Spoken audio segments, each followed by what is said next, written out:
राम राम। ओम नमः शिवाय। रक्षाबंधन के इस पावन पर्व की आप सबको बहुत बहुत बधाई हो। रक्षाबंधन का ये पावन पर्व बहन और भाई के प्रेम का प्रतीक है, जिसमें बहन भाई की कलाई पर एक रक्षा सूत्र बांधती है, उसकी सारी मुश्किलों को, उसकी सारी बलाओं को समाप्त करती है। वही भाई इसी रक्षा सूत्र से बहन की रक्षा का वचन देता है।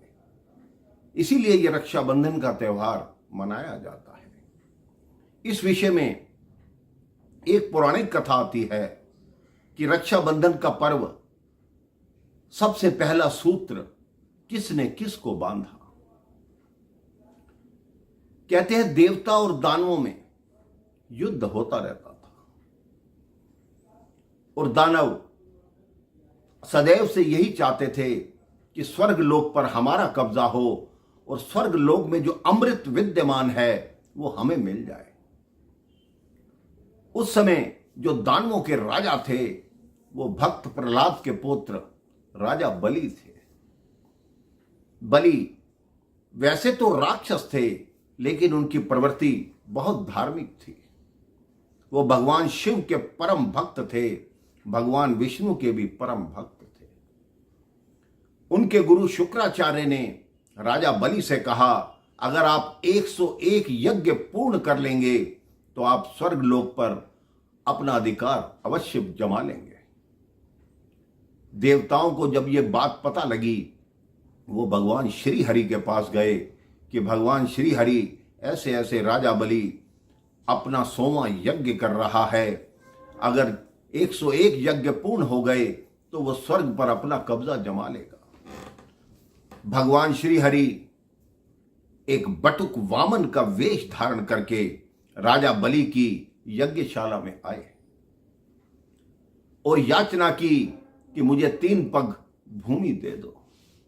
राजा बलि बहुत हंसे कि इतने बड़े राज्य से तुम सिर्फ 3 पग भूमि मांग रहे हो। राजा बलि के गुरु ने कहा, इसको साधारण बटुक वामन मत समझो, ये भगवान विष्णु हैं जो 3 पग में तुम्हारा सब कुछ समाप्त कर देंगे।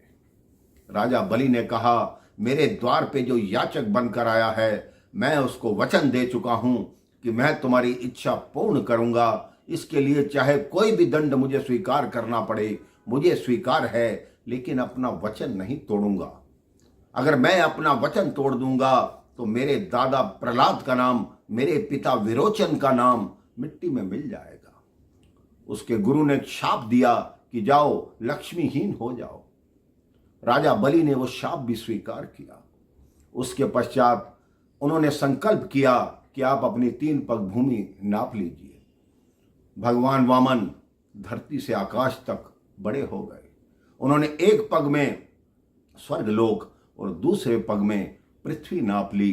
तब बलि से कहा कि बलि, तुम्हारा वचन झूठा हो जाएगा, तुम्हारा सब कुछ तो मैंने ले लिया, अब मैं अपना 3रा पग कहाँ रखूं। तो बलि ने कहा, आप अपना 3रा पग मेरे शीश पर रखिए।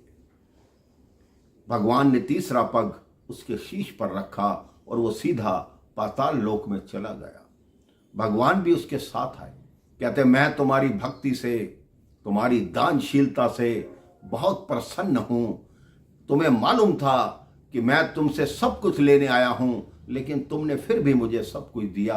आज से तुम यहीं सूतल लोक में, पाताल लोक में राज्य करोगे। यहीं तुम्हारे दादा से तुम्हारा मिलन होगा और कोई भी वर मांगो, मैं तुम्हें वर देने को तैयार हूं। तो राजा बलि ने मांगा कि आप मेरे रक्षक के रूप में यहीं विराजमान रहेंगे। भगवान विष्णु वहीं रहने लगे।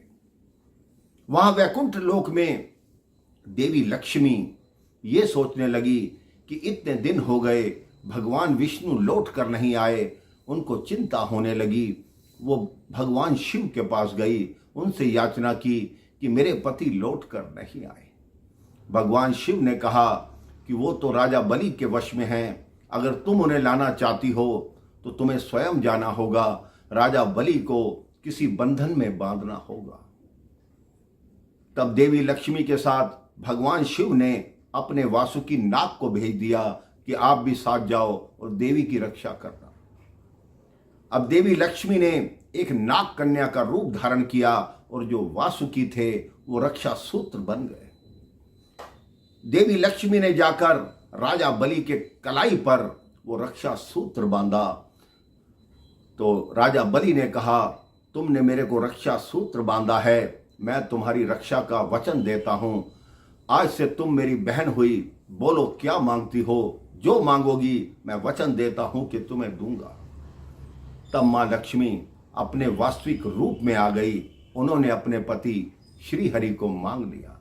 उसी दिन से मेरे भाई बहन, श्रावण की पूर्णिमा के दिन बहनें अपनी भाई की कलाई पर राखी बांधती हैं, अपने भाई की लंबी उम्र के लिए उसकी सारी बलाएं लेती हैं और भाई भी अपनी बहन की रक्षा का वचन देता है। आप सभी को रक्षाबंधन के त्यौहार की पुनः कोटि कोटि शुभकामनाएं, हार्दिक बधाई।